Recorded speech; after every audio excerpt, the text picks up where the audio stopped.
Welcome and welcome back. We have a massive week ahead of us. It feels like we're finally going to get to turn a new leaf in the heavyweight division. We've been a little stalled out. We've been a little on ice. Tom Aspinall, he's been on the bench just getting his whole neck tattooed in the meantime, waiting for some action. And we are finally here.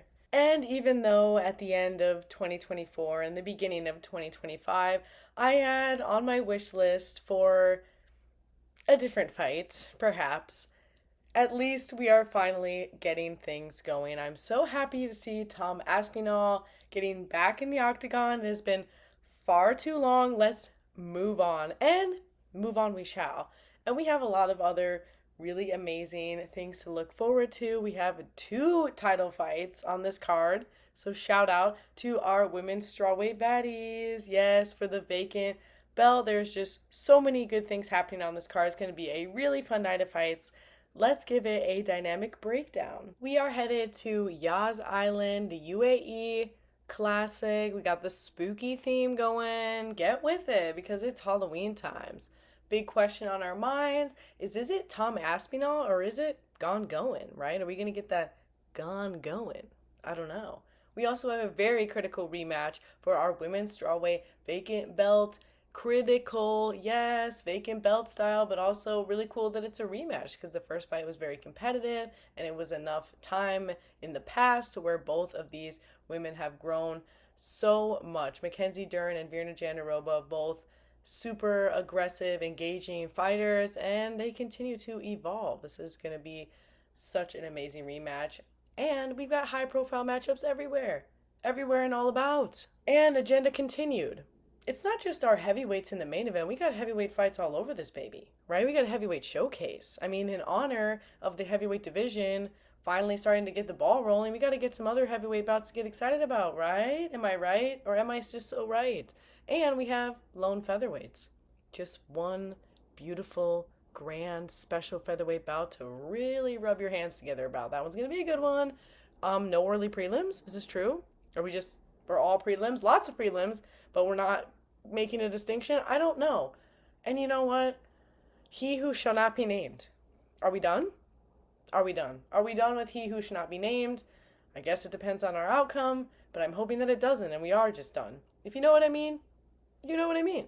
Starting off the night, or the afternoon perhaps, with some spooky prelims. Woo! Our first spooky prelim of the night. Jacqueline Amorim versus Mizuki, a women's strawweight in honor of our strawweight co-main event. Let's get some drama right away. Jacqueline Amorim, Jackie, she's been on a real tear since making her way to the UFC in 2021, currently on a 3-fight submission win streak, most recently a rear naked choke win, getting it done and getting right back in there just a couple of months out of it. We love that. She's on a 4-fight win streak total, so lost the debut and said, hey, hello, I'm done with that. Let's turn a new leaf, and turn a new leaf she has. She is a very decorated BJJ practitioner, and that definitely is showing up in the cage. She is a sub-ru. 80% of her wins are sub. She's looking for that arm, really likes to do some work with that arm, something, whether we are arm triangling it, arm barring it, we're arm having it is the real thing. Her only loss was a debut against Sam Hughes, okay, right, against Dog Hughes. Sam Hughes, that is one tough lady, and that is Jacqueline's only loss, so she has really shown to be a strawweight contender for sure. 6 of her wins have occurred in under 2 minutes, so she is blitzing. Yes, that only loss is via decision. So Jackie is on a real hot streak right now. Really excited to see how she's going to show out. And she's going against Mizuki, who did join the UFC in 2019, but has only had 3 fights so far, and currently is coming off a decision win that was way back in 2023. What the? So she's never had any fights go into the realm of the knockouts. Definitely a submitter herself, never been sub, 60% of her wins coming that way, and then the losses split between 1 disqualification, and then the rest of them are decisions. Very into puzzles, very into games, but where has she been? This is definitely a curious fight. I feel like especially with Jackie on like a crazy streak right now, just doing so well, and Mizuki kind of popping in out of nowhere, having not been here for 2 years, more than 2 years. What? We're starting off with a little bit of a what? Like, okay. I'm just a little curious about this one. What does this all mean? How is this going to go? How's Mizuki going to look after being out for so long? That's how we're starting things out. And then we got some men's flyweight, Asmat Maksum versus Mitch Raposo. Asmat Maksum is coming off of 2 decision losses right now after winning his debut, most recently Ulaanbaatar, just a couple of months ago, but both decisions, so made his way to the end there. Before then was on his 15-fight win streak, so it's been a little bit of a whirlwind for Asmat. It's a little bit, it's been kind of a change of pace since being just so incredibly dominant. Now we're starting to hit a little bit of a roadblock. Still never been finished, though. He's a pretty MMA mindseted guy. He's very wrestling type, really likes to get on the ground and work in some meaningful damage from there. Watch out for those low kicks to a level change. He likes to do a lot of that, chopping at those legs real low and then going in for the takedown. He's into chokes, a bit of a chokey choke. And the wins are evenly split because he does have that MMA mindset. So, he'll be looking for the ground and pound, so maybe he'll get the TKO that way. But he'll also be looking to trick you, get a little chokester with it. So he's also looking to rebound, though, importantly. So how is he going to come out from this? Is he going to be, extra hungry? Is he going to be extra tentative? Mitch coming in with that wrestling foundation, and he's also looking for a little bit of momentum. He hasn't had his first UFC win yet. So also coming off 2 losses, but he has yet to have a win. So we're both, we're both in a bit of a tricky spot. Wrestling foundation, yes, but it seems as though Mitch likes to keep it standing. It just feels a little bit happier there. He's never been knocked out, but gets his knockout wins 44% of the time. But then everything else as well, so he can do it all. He's an everyman. Both these guys have definitely everyman vibes. They've got MMA vibes. It's cats rolling in the grass vibes. I think we're going to see a lot of up, down, here, and around. Maybe Mitch will prefer a little bit being on the feet. But both of our friends here are in a bit of a tricky spot. We're in a bit of a tricky spot. We're on 2 fight losing streaks. Looking to get back some momentum. Mitch looking for that first UFC win. Kind of hard to know who to root for, though, right? Because we don't want to see anybody with a 3 fight losing streak. That's not fun. That's no good. This should be a pretty MMA bout, though, I expect. I expect to see a couple takedowns here, there, and around. And yeah, some level changes. You never know. That's just what I expect. It's getting a little dark in here. Maybe we should turn on some lights. The sun is actively setting in front of our very eyes. It's getting so dark so early now. Oh no. Then we're going back up. Heavyweights. Yes, the first of our long heavyweight showcase. We got a handful of heavyweight fights to look forward to on this card. Hamdi Abdelwahab versus Chris Barnett. Hamdi Abdelwahab had made his way to the UFC in 2022. It's been a little weird, okay? Because he was there, he left, and he came back. He's had one of everything. 1-1 and 1 no contest. Okay, except for a draw. Currently coming off of a decision loss to Muhammad Usman. It was a decently competitive fight. Before then, he had a 6-fight win streak. Although I think that his fight with Pogues previously, which was a split, it was a splitty. Okay, it was a splitty. He is definitely a wrestler. Definitely going to be looking for the takedown. And he also wants to be your idol. Okay, he doesn't have idols, but he wants to be yours. So that's cool. And he has a master's degree in physical education. And he'll be looking to wrap Chris Barnett up. Yes, Chris Barnett, we love him. Beast Boy, Huggy Bear. Huggy Bear, I think, is my preferred nickname for him. He's been in the UFC since 2021, 2-3. Currently coming off a TKO loss right now to Kenny Nezachekwu. So it's been about a year since we've seen him. Took some time. Here we go. There was 4 canceled bouts in between that. So that's not good. 3 out of 4 of them were his withdrawal as well. Are we okay, Chris? I really hope so. Chris is so fun. He's so entertaining. He's got that famous taekwondo. It's famous because, stereotypically, Huggy Bears aren't associated with necessarily being taekwondo practitioners, but you know what? Taekwondo comes in all shapes and sizes, is the reality. Never forget the wheel kick KO. That was legendary. Subs are very uncommon. He's not really a subby submarine. That's not really his world. He's not, right? Taekwondo, knockouts. Chris Barnett, just so much fun. Short heavyweight. I think he's the shortest of the heavyweights. It's crazy.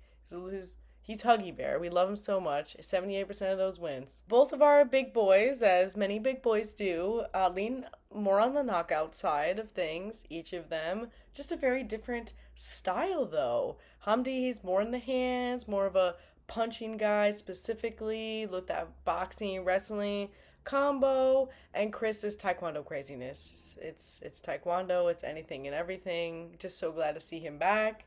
Chris Barnett is just so much fun. Isn't everybody just so hype? So glad to see that the fight is booked, and we're just hoping at this point that it doesn't fall through. But this should be a really interesting heavyweight fight to start out the heavyweight showcase. And then we have what I think is, an incoming classic, perhaps? The only featherweight bout that we have on the card, Nathaniel Wood versus Jose Miguel Delgado. This one, we gotta keep our eyes locked in. Nathaniel Wood is no stranger to the game. He has been in the UFC since 2018, previously Cage Warriors, where he was fighting somehow at bantamweight. I mean, at featherweight, he looks like he's stripped thin. I don't know how he ever weighed less than featherweight, but hey, he's a professional. Yeah. He once called himself the prospect, but these days he's calling himself the Lax Kingsman. Because he's not a prospect anymore. He's 32. He's past. We got a name for ourselves at this point, Nathaniel. Nathaniel's reached legend status. He is such a crisp, clean boxer. He is so durable. I mean, had a great run at Cage Warriors and has been doing so good in the UFC. Has fought some insane competition. He has not had it easy. And right now he's coming off a decision win against Morgan Charrier. Yeah, you know what I mean. Against Captain Morgan, who was, riding a high. And Nathaniel said, you know what? I'm here to stop that. And that's the thing about Nathaniel, is he will grind you out. He will grind you out, and he will steal your soul, and he will take you to decision. Because past of his 8 fights have all gone the distance. Okay, he knows the grind. Nathaniel is one tough cookie to get out of there. He is a tough guy. His wins and losses are evenly split because he is MMA 101. He's MMA 101, and one of his defining qualities is his leg kicks. He is going to be chopping at that leg. If you dare leave it in front of him, he will be hitting that leg. And he is just throwing in some incredible boxing combinations. We love that he keeps the guard high and safe. He's very safe in there. He's not chaotic, but he is brave beyond belief. He also loves dogs, fashion, adrenaline. He's got carpentry skills, and he's got a new baby. Loves being a dad. Cute stuff, and this guy is tough. And he is going against rising star, who I am very excited about, Jose Miguel Delgado. So excited about this rising prospect. Yes, sir-ree. He only knows wins via finish. Pretty evenly split, though, between what kind of finish he's going to get there. He's on a 7-fight win streak, and again, all finishes. What the heck? Coming off of 2 knockouts, most recently, Haider Emil, in a 26 seconds via knee. Okay, because you know how Haider Emil is. His nickname is the Hurricane. He came out crazy. But the thing about Jose is that he is very aggressive himself. And so he let that aggression release directly in response to it. And he said, go on, come at me. I'm going to come right back. That was awesome. He really wanted Haider to try to break him. He tried to do it. But, we didn't really get that far, right? We didn't really get to see. It was over before it started. And that was a couple months ago. Jose is on an absolute tear. He's a striker with a very aggressive switching style. It's so interesting. He just looks incredible in there. Never been finished, and he's on a mission for greatness. All right, as the youngest of 7, That's so cool. Yes, yeah. He's got 6 siblings. You heard? He's also a jack of all trades. He can do it all, and he just has such an incredible, fun, aggressive style. I think that Nathaniel Wood and Jose Miguel Delgado are a perfect combo. Nathaniel and Jose, this is going to be a beautiful dance. I think it's going to be a beautiful dance because Nathaniel Wood is durable. And he has been especially durable. He's been very durable against some pretty tough competition as well. Hello, Jourdain, bringing the pain. Right? Remember last weekend? Yeah, well, Nathaniel beat Jourdain. He took him to decision, and he got it done. It was bloody and scary. And he also has a really good fight against Andre Fili, which I think is kind of a beautiful window into how this fight could go, because Andre Fili, also like Jose, he's got a lot of really good length. He really uses the length. Andre Fili, one of my favorite fighters ever, because he always comes up with these interesting, just amazing angles, just so much fun to watch. I think him and Jose have a little bit in common in that sense, just with their dynamic style. And Nathaniel was able to get right in there like this. I'm coming in. It was awesome. It was a really great fight. It was really well paced the whole way through. I think this is going to be a really fun matchup. And they are giving Jose a really big challenge for his third UFC appearance. I just think both of them are going to shine like stars. And then we have another heavyweight fight, heavyweight showcase. Walter Walker versus Louis Sutherland. Walter Walker was booked. You know, he was supposed to fight Muhammad Usman last week, right? No, 2 weeks ago? Sometime this month. But it got scrapped. But we're here. The Clean Monster.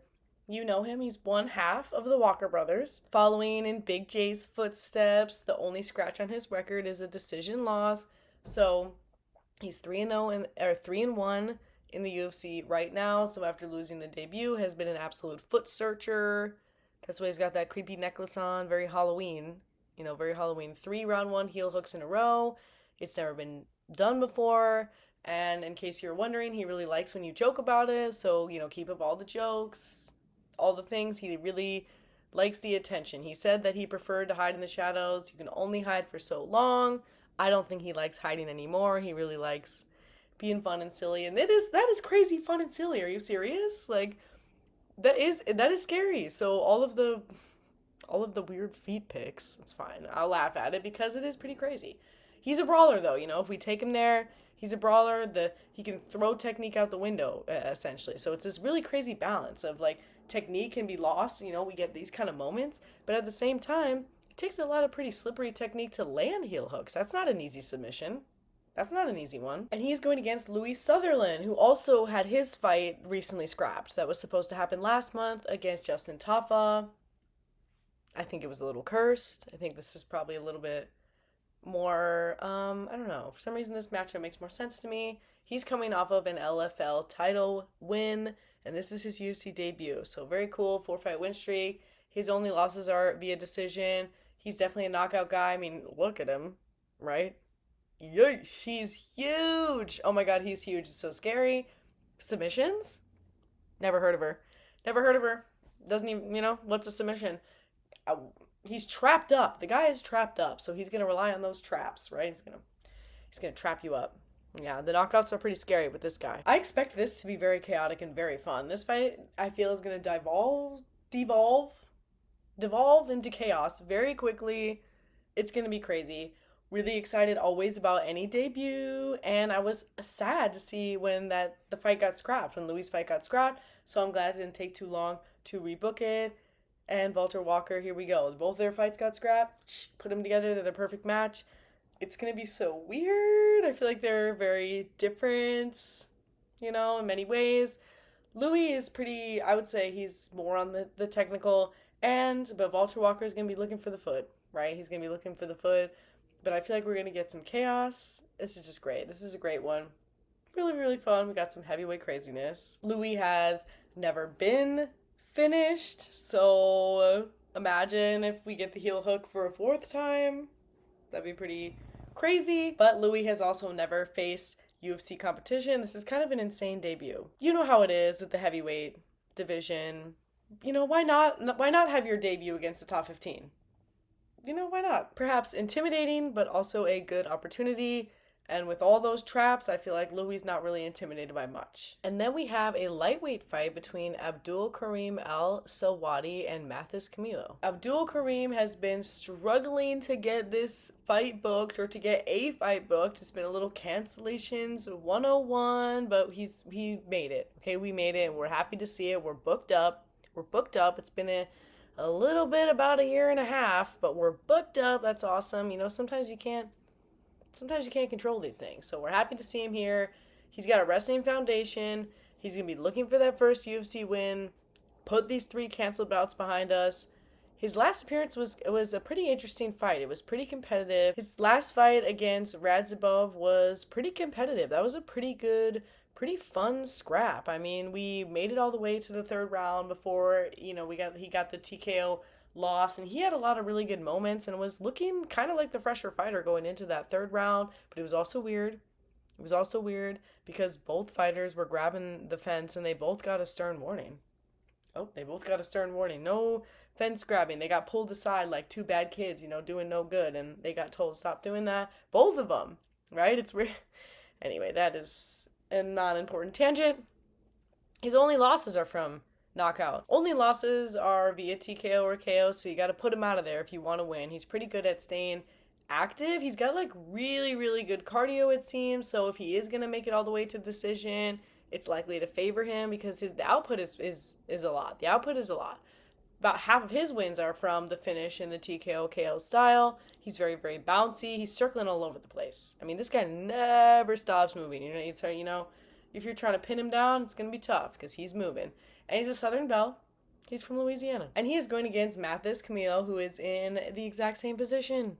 He is also looking for his first UFC win and has had just one fight in the UFC, but maybe he's not in the exact same position because he fought pretty recently. He's coming off of a rear naked choke loss to Gabe Green just a couple of months ago, so really trying to turn a new leaf. He was doing really well before then with a 6-fight win streak, and all of his losses are via submission, so maybe a little sub-vulnerable there, but he actually wins all the ways, so, still MMA minded, and he found MMA as a way to create some life opportunity for himself. He's been hanging out Extreme Couture, which is pretty exciting because he previously and still is listed as unaffiliated. But we're moving on up, right?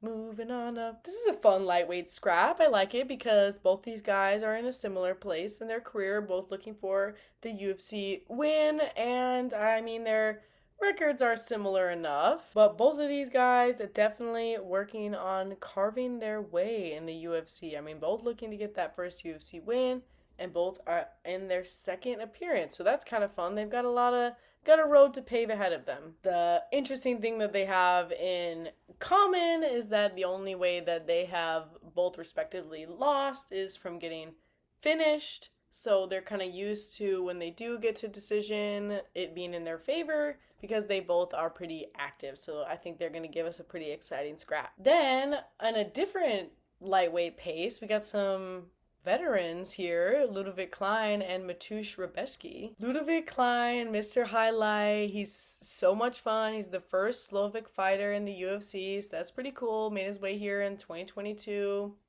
Shout out Batty, shout out Paving Trails, shout out History. And he made his debut as a replacement. Yeah. So he's a gamer. And he secretly started boxing when he was 12 years old. He didn't tell his parents. He's like, yeah, I wanna learn how to fight. They're probably gonna say no. I'm gonna go for it anyway. He's got a pretty strong boxing foundation as well. Definitely shows up with that in the cage. Coming off of a decision loss to Mateusz Gamrot. How many Mateuszes are we gonna fight? Has anyone ever fought 2 in a row? Okay, the answer is probably yes, because they're both in the lightweight division, but I still think that's funny. That fight, he did get a bit taken down and controlled. It wasn't exactly a high-paced, exciting matchup. It was more so 7 minutes of control time for Gamrot. Yeah, it was a Gamrot control fest. So maybe showed a little bit of gaps in there, but you know how it is with Gamrot. He likes to hold you down sometimes. That's what he do. It's what he does. So 2 Mateuszes in a row. Has it ever happened? Ludovic is a really fun striker when he's able to get going. He once had 3 head kick related knockouts in a row. So this guy puts on some violent performances. He definitely wins all the ways, even though he got a little controlled down there last time. He's an athlete, so he can find his way. And his win over Bahamondes, I think, demonstrated that he does pretty well with length. So he is still able to get in there and get his striking going against an evasive fighter like Bahamondes.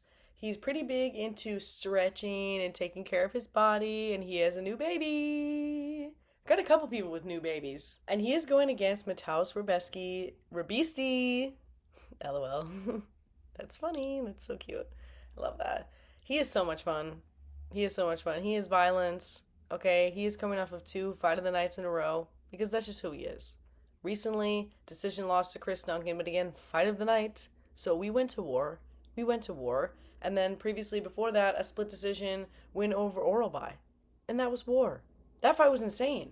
That fight was, I mean, both of those fights, come on. If you are not on the Rebecki bandwagon, it's not too late. Get on over here. Hop on.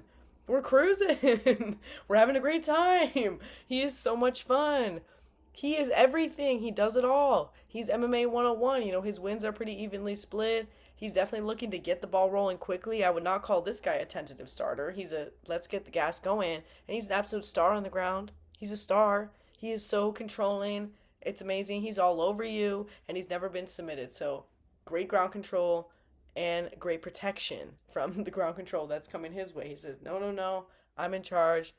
Give me the wheel. I think that this is going to be really, really fun. I think that Rebecki is going to mix in the takedowns, mix in the ground control, but I feel like he's going to get pretty amped up and excited at the violence that Klein is going to put in front of him because, you know, Klein likes to get some nasty striking in there. I mean, some crazy combos, punctuating with the head kick type stuff.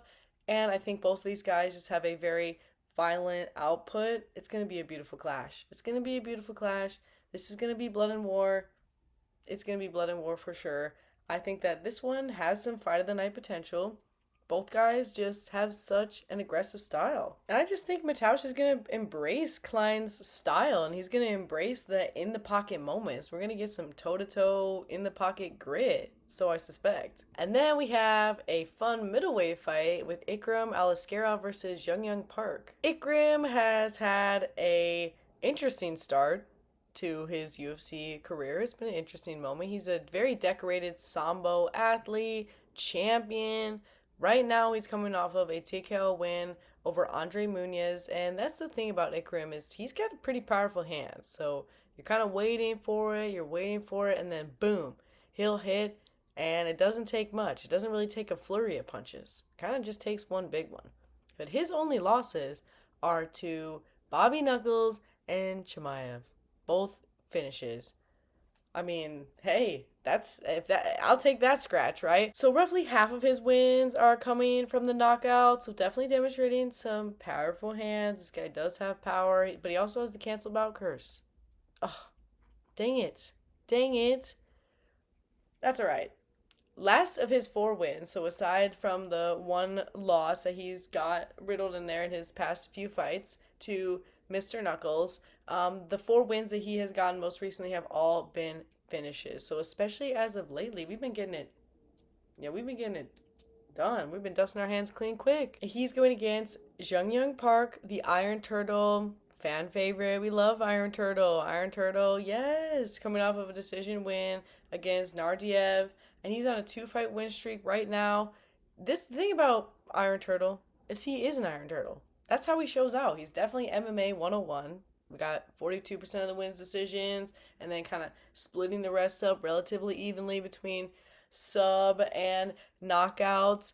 And the finishes that he is getting are coming in every round. So he's got laser vision. He doesn't need to steamroll you right away and overwhelm you. But at the same time, he does put on a lot of pressure.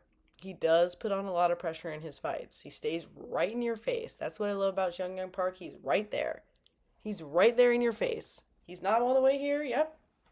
Yeah, he's right there in your face. Stays so jabby, and that jab is straight. Like it's not one of those kind of just one of these jabs. Like it's one of those jabs that could stun you. Yeah, it's a scary one. So he keeps the jab going.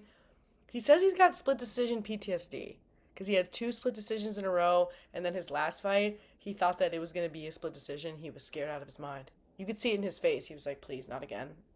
He's like, dear, not again. Not again. Yeah, so he once got 3 rear naked chokes in a row. He really likes to play the backpack, hence Iron Turtle. Right? Yeah. He's always circling, throwing in the low kicks. Yeah, he's so much fun. He's iconic. He's a great dancer. He's an iconic dancer. He's so funny. And he's got a nice, healthy type of confidence. Just kind of the type of confidence that he's like content in himself. Like, not cocky. He just seems to be happy with who he is. This should be a pretty fun middleweight fight. Big Iron Turtle fan. Ikram has been very, very technical, very, very strong in his fights as well, and has been on a bit of a finish moment. Other than his loss, has been finishing it up. I think this will be pretty fun. I think that Young Park is going to be looking to put on the pressure as he usually does and try to close the distance. Let's not give Ikram the space to land his big shots. Let's get crazy with it. Let's get all over it. But these guys, I think, are a really good match for each other. I think they're going to be able to offer each other a lot of tense and competitive moments, both on the ground and on the feet, which is why I feel like this fight is super exciting. Both guys really well rounded.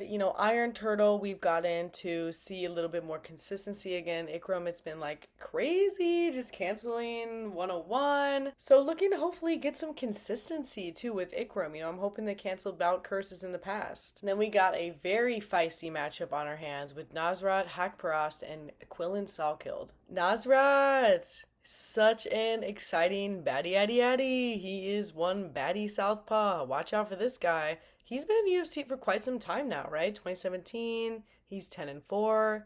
Yeah, faced some really good competition and is on a 5-fight win streak, so has been looking fresh. He's been looking so fresh. What he's not looking for is the submission. Get it away from me. He's more of a boxer, 100%. The combos that this guy are putting together, pretty intense stuff. He is on the output 101. 56% of the wins coming knockouts, so he's looking to knock you out for sure, or grind you out. Coming off of a split decision win against Esteban Ribovic, and wasn't that a fight? Boy, what a fight that was. That was awesome. That was crazy output. I mean, Esteban has that reputation as well, and they were such a beautiful match for each other. That was a explosive and such a fun fight that was all on the feet. We were all on the feet, but the difference is that Nasrat, he was mixing it in. He was mixing it in between his highs and his lows. His high highs and his low lows. So while Esteban was, primarily going for the head, because that's who he is. He's a headhunter. Head. Get it, going for the head. Nasrat, yeah, he was mixing it in. He was hitting the body, especially with those teeps. With those teep kicks, owie. Nobody wants to get kicked in the liver. Yeah, so he has 2 split decision fights in a row. He is so durable. He's only been finished twice and has gone to some really, really tough places in his fights. So definitely showing his durability. Teep to that left hand, that's what we're saying. Trickery, it's a little bit of a trick. He's a little bit crafty with it. He's got great setups. And like we said, mixes in the high highs and the low lows. And he's going against Quillan Salkilld, who is a bit of a mixer himself. Oh, this fight is going to be so much fun. We love this fight. This one has this is the other fight of the night, potential fight, I think, that we got on our hands. Well, we got a lot. We got so many good matchups. We got a lot of good matchups. Quillan, he's a BJJ black belt. I garnered some real steam for himself with his 19-second KO, and then that being the second fastest KO in a UFC light heavyweight debut. Crazy that's the second fastest, but we know. Right now he's coming off of a decision win against Ajmus, and he went full wrestling mode. That was really cool to see. He went full wrestling mode, and he said, you know what? I have something to prove, because Ajmus got really good wrestling as well, and he was so dominant on the ground. He's on a 9-fight win streak, so he has had just 1 loss, and he has put that in the past for now. His only loss is a submission, but again, amazing on the ground. His wins are perfectly split because he is just MMA 101. He keeps it really tight, just like Nasrat, keeps it really tight with the guard, and his stance is not too wide, pretty tucked in. Mixing it up, though, it's so much fun. Takedowns incoming. Mixing it up. So we're going to see some takedowns, or he's going to at least try and throw some takedowns in, I imagine. He's cigar smoking. He's a young man, so he's smoking it up. And the mullet is here. Welcome the mullet. The mullet is back. And, he's never had a real job. This has been his dream. And he is making it. So congrats to him. Nasrat and Quillan both have some really intense gamer mindset. And this is going to be, I think, a very athletic fight. I'm very excited to see Quillan's approach, because Nasrat is a very, very talented, difficult striking southpaw. Difficult cookie. and he's very composed. Both guys are really composed. I think both of them have an aggressive but not a chaotic style. So I think this is going to be a pretty technical fight. I don't think it'll unravel, but that the pace is going to be really really intense, and this one definitely has some fight of the night potential. Both guys are ready to game it out. I'm really, really excited for this fight. And I know we got some violence ahead of us. Two really tough dudes. They both looked really good in their last appearance. And Nasrat is just proving that he is ready to drag this fight out to war. So as of now, I think that sits at our featured prelim. And I'd say that that's a pretty good one. And now it's the spooky main card. First up, light heavyweights. This is a high profile matchup. Alexander Rakić versus Asmad Murzakanov. Rakić. It's kind of a tongue twister. He's so much fun. He's been in the UFC since 2017, 6-4, and faced some very, very tough competition. Light heavyweights, tough stuff. He's a knockout kind of guy, 64% of his wins. And right now he's on a 3-fight losing streak, but it's to the addies. It's to the dogs. It's Magomed, it's Yuri, it's Jan. Jan knee injury. Yuri fight's really interesting because he was winning until he wasn't. You know how it is with Yuri. Oftentimes you're winning until you're not. Until you simply aren't. That's why we love Yuri, scary guy. But Alexander was looking really, really good in that fight up until he got caught. It was hit clean across the chin. Then things kind of came undone there. But he was looking very composed, very technical. That's the thing about Alexander is he's not a rusher. He likes to be pretty technical, keeps it pawn. Very jabby, hand fighting 101. He's just not overly hungry for the finish. Kind of lets it naturally come out. But that's why he's really fun to watch as well, because he's plotting. He's plotting. He's trying to figure it out. He's got a wide stance, and he's very, very good at chopping up at the legs. He's one of those. So within that wide stance, he's kind of baiting you to get a little bit closer to him, just close enough to where he can at that front leg. Give it a little and he does. So he's very kicky.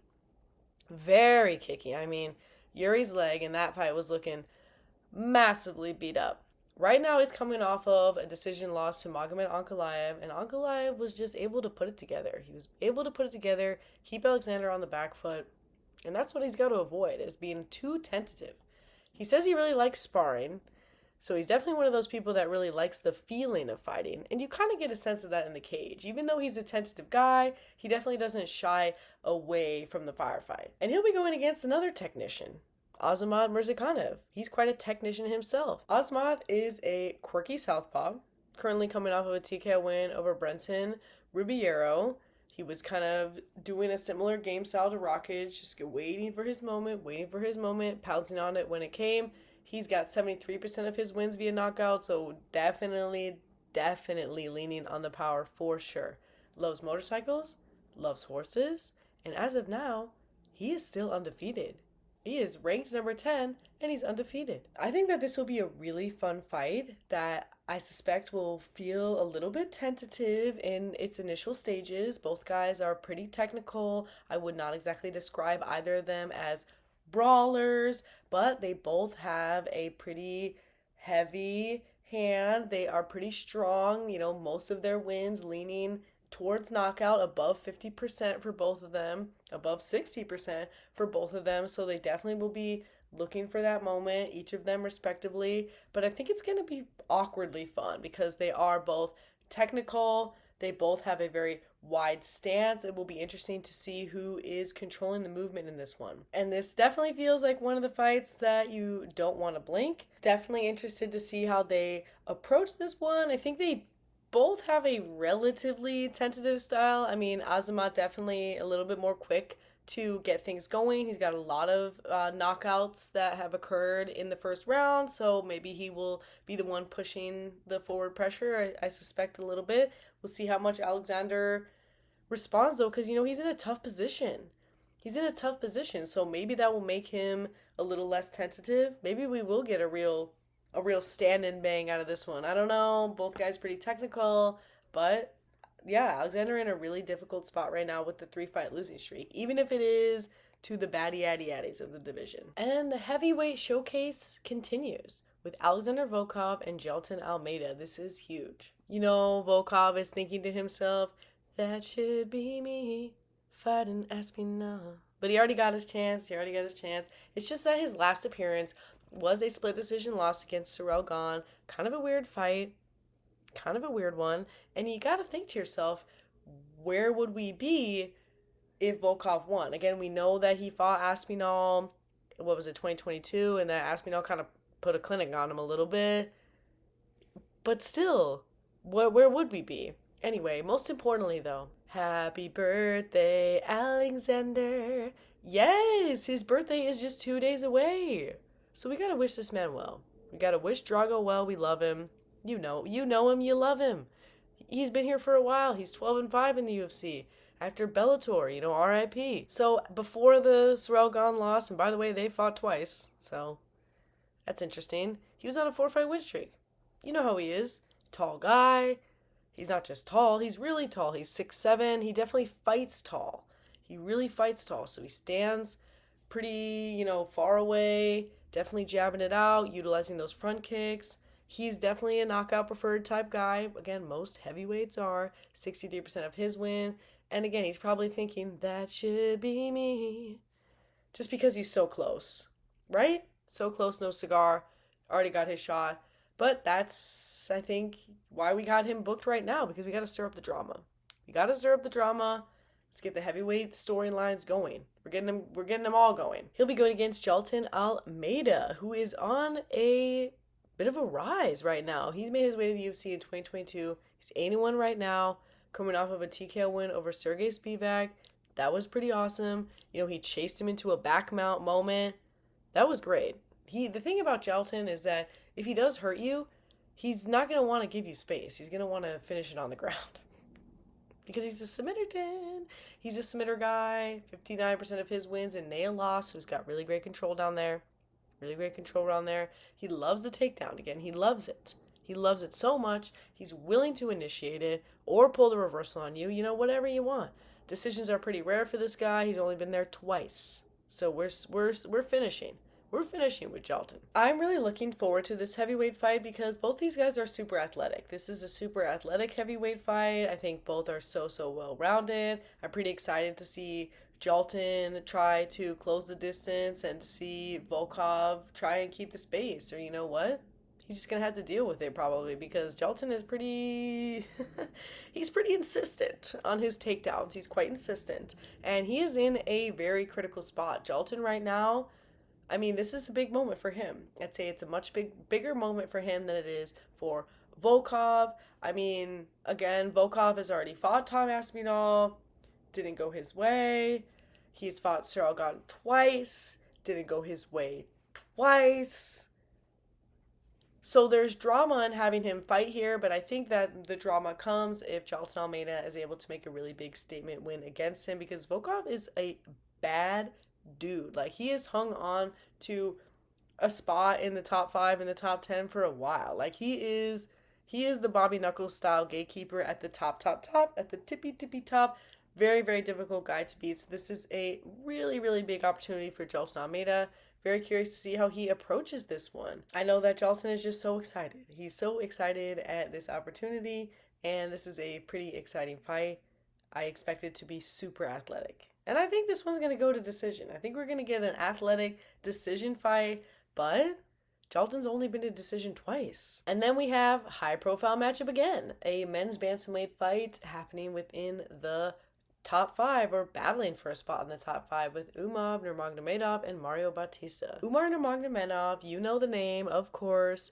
Currently coming off of his loss to Merab in January. Broken hand. Is the broken hand a viable excuse or is it just another thing you gotta bite down on the mouthpiece on and ride it through? I don't know. I've never been there. That was kind of a weird show in general, right? That was a weird fight. It was a weird fight, but it was Merab 101. Yeah, so here we are. He's got the family name. He's got the family pressure. He's on that decision grind, 50% of his wins. He's a horse guy. That should have been one of the agenda items. We got a lot of horse guys tonight. Yeah. Takedowns, of course, right? Duh. And the thing about Umar, though, is that beyond those takedowns, it's pressure. So need we not forget that he outstruck Corey Sandhagen in their fight. So not only was, he putting him down on his bum, but Corey was pretty quick to get back up. He was pretty quick to get back up. And so Umar had to do a lot more than just take him down. And he did. He did really well. He did really well keeping super active with the strikes. I mean, Umar Nurmagomedov, he's a bad dude. Like, that's why he's number 2. Umar definitely, with the Nurmagomedov name and with the Wrestling Dagestani Foundation, he's got that reputation. But he really pulls it off in the strikes as well, which is why I think a lot of people have him as a pretty big favorite against Mario Batista, who is a very talented striker. But I think we should give Mario some more credit. What is with the betting lines? Don't bet. Everybody, 1, 2, do not bet. 1, 2, 3, do not bet. Yeah, 1, 2, 3, don't bet. That's the opposite of the betting hotline. It's the number you call when you don't bet. I don't know what I'm saying. Mario Batista right now is coming off of his decision win against Patchy Mix. And yeah, Patchy was looking a little hesitant in there. But at the same time, Mario Batista is a pretty tough cookie to figure out. He's a pretty tough guy to try and get in there and get something done on. He's on an 8-fight win streak right now. And the thing about him, he's never lost a decision. Yeah, that's right. That's why I love Mario Batista, because he's willing to grind it out and get it done and do it with that high MMA IQ. I mean, he's from MMA Lab, and you know how it is with the people from MMA Lab. They're smart, okay? They do their homework. It's a lab. They do their homework in the lab. They do experiments, right?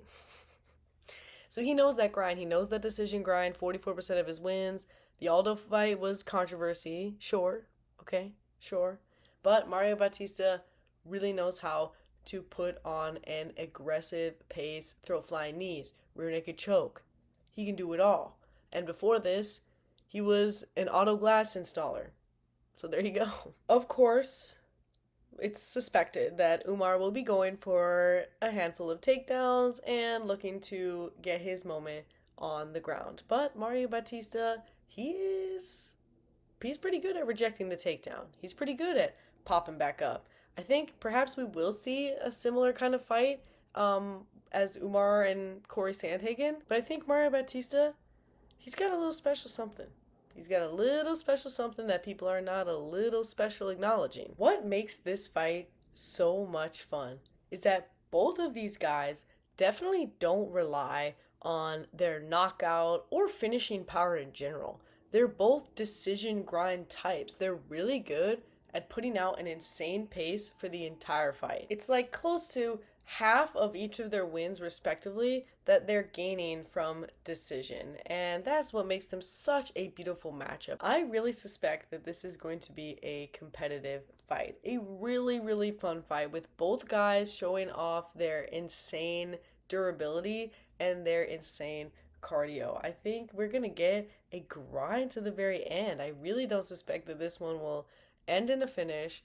I am just very curious to see Umar's mentality, though, again, coming off of the first loss on such a high stage. I mean, you never know. It can mess with you. But both of these guys have not accrued a lot of losses and have shown to really be at the top of this division. So this is a very, very exciting, super, super high-profile matchup.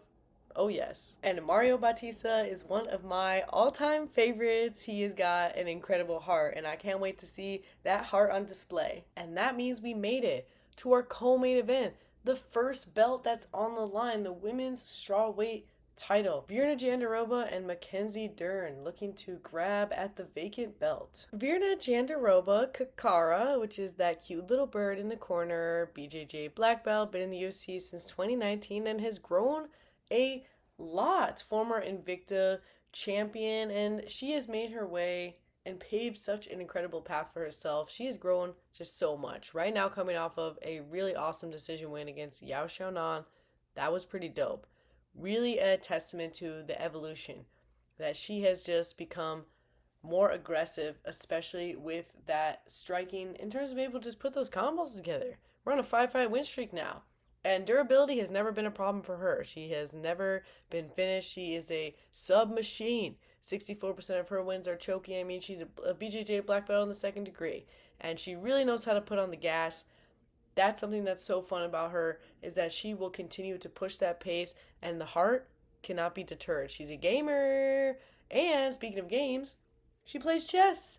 She loves chess. And that makes a lot of sense. And she'll be going against Mackenzie Dern, also a black belt and number 1 ranked women's BJJ practitioner, or at least at one point. She's a 2-time world champ, so she is a baddie yaddy. She followed in her dad's footsteps at the age of 3 until she didn't. So her dad didn't exactly want her to do MMA. He's like, why would you do this? This is her dream. This is mama's dream. She is a mama. She has got a beautiful daughter, and being a mom is a big part of her life. Very sweet stuff. Very sweet stuff. And she sees herself and her daughter in terms of when she was watching her dad. Cute stuff. She's been in the UFC since 2018. So her and Virna have had a similar path. Right now she's coming off of her armbar win over Amanda Ribas. And that was really awesome. It came just with seconds to go. And she had really shown a lot of continued advancement in the striking. I mean, she just keeps leveling and leveling it up. The ceiling for Mackenzie Dern has yet to be reached. And she has never been knocked out. She's shown some insane durability. I mean, we've seen her face effed up. She's so subby, 53% of her wins, never been sub. Definitely an armbar specialist. And you know how I would describe her? She's a horse girl who has that dog in her. Rawr. Definitely. 6 performance bonuses for this lady. I mean, she puts on a show. If that doesn't demonstrate it, I don't know what does. Both of these women are so tough. They have a lot in common in many ways. I mean, they have a BJJ foundation. They have shown insane durability, and they both absolutely put on an incredible pace. That's why when they first met in 2020, it was a really fun fight. It was awesome. It was a great pace, and it was right at the end of that second round that Virna landed a knee that broke Mackenzie's nose, and she was wiggling it all around. She was wiggling it all around. Oh my gosh, what's going to happen to my nose? Don't worry about it. And she didn't worry about it, and she turned on the gas and was able to get the decision win because, man, she turned it up. And what's so fun and what's so awesome is that in the 5 years since then, both of these women have continued to evolve their game in a big way. I mean, Mackenzie's striking has tightened up even more since then. And Virna Jandiroba, same thing. Everything has gotten better. The confidence, the durability, the output, it seems to be never ending between both of these ladies. They are so tough. There is no doubt in my mind that this is going to be a war. There's going to be a war. It would be pretty crazy if somehow this ended up in a quick finish. I just think, yeah, both these ladies are ready. And I think it's going to be similar to their last fight, with just being so highly competitive, a really incredible back and forth. We got some good moments on the ground, but it's going to be just levels and levels above that in terms of the technique that they're going to be putting on display. This is going to be awesome. This is going to be so much fun. We are in for a dog fight. I know we are. Both of these ladies have that dog in them, and they have proven to have the utmost durability. So this is so exciting because it's not just a dog fight, it's a dog fight for the belt. The stakes are so high, and so I am expecting to see a type of hunger behind their eyes that we have yet to see before, that we have yet to see them display. Yay! This is going to be beautiful violence. Beautiful violence in a co-main that could be its own main event. That leads us to the big, bad heavyweight title. Finally, oh my word. Am I right? Tom Aspinall versus Ciryl Gane. Thank goodness. Let's get the ball rolling. Tommy Aspinall, Aspinall, Aspinall. Tommy Aspinall. Yeah. Oh my word. What a relief. Let's get him back in there. Let's get him back in there. You know Tom. He's a BJJ black belt. He's been in the UFC since 2020. He's 8-1. He's coming off of his 3 performance of the night wins in a row, all round 1 knockouts. His most recent win was his Blades avenging because, you know, he who should not be named had been keeping us on ice. They're like, what do we do with Tom? Let's make him defend his interim belt. Oh my. The idea of defending an interim belt, there's just so many things that are wrong with that. Yeah, he's a threat. Yep, he's a threat, and he's been kept on ice. He's been kept on ice, making him do things like defending an interim belt. It's preposterous. And in the meantime, he's got his entire neck tattooed, right? They've laid him on ice, and his whole neck has become tatted since then. That's great. And the thing about Tom is he's fast. That's what we hear. Oh, he's fast. He's fast. He's fast. He's the fastest heavyweight. Yeah, he is, actually. Yeah, he sure is. He is fast. He is so fast, and he's got an MMA mind. He's got a beautiful MMA mind. He's so calm in there. He seems like he's just chilling, like he's having fun, but not like a deranged kind of fun. He's just kind of blissful. He's kind of blissful in there. He's blissful, and the knockouts, they just seem to manifest themselves. They just happen. And if not that, he'll get the submission on you. Yes, he will. Yes, he will. Because Tommy Aspinall, he's not one of those guys that just is pure power. He is a beautiful MMA creature. He really is. He's got it all, and this is just so amazing because we cannot be wasting this man's youth any longer. And he's going against Ciryl Gane. Yes, Ciryl Gane, who is coming off of his split decision win against Alexander Volkov, who, like we were saying, is thinking in his head, that should be me. Ciryl Gane comes from a kickboxing background, and I think has gotten a reputation for wanting to stay there, liking to keep it standing. Almost half of his wins are from knockouts, and they a loss, so it's proven to be a bit tough.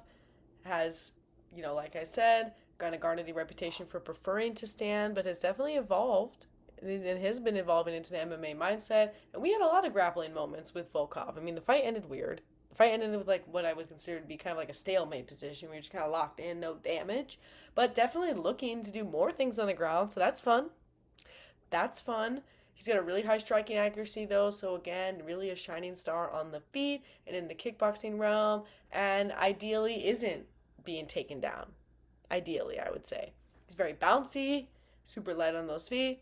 He has very luxurious vibes, and he actually used to sell luxury furniture. So, makes sense. He's very fashionable, very handsome. I think Tom and Ciryl are probably the most athletic of the heavyweights, or that's how they would be described. They both separately have that reputation. I think both Tom and Ciryl have been described as not moving like heavyweights, because they are just very, very toned. They're very, very athletic. They are huge guys, but there is not a lot of extra weight. So it should be a really great matchup in that sense. We just got a lot of really great athleticism, but not a lot of people are really believing in Ciryl Gane.